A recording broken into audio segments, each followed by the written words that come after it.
السلام عليكم ورحمة الله وبركاته، ولجميع من يسمع كلامنا من وراء صفحات المجازية.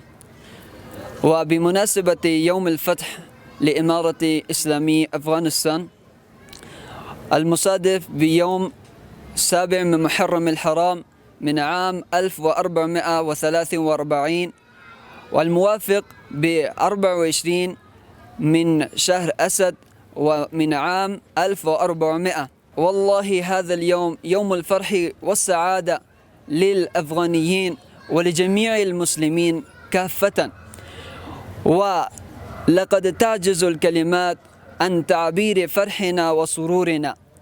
وحقيقة هذا اليوم يوم الغيرة ويوم الفرح ويوم الحماسة للأفغانيين ولجميع المسلمين، ونسأل الله الرقية لإمارة الإسلامية لأفغانستان، ونسأل الله أن يرقيه في العالم.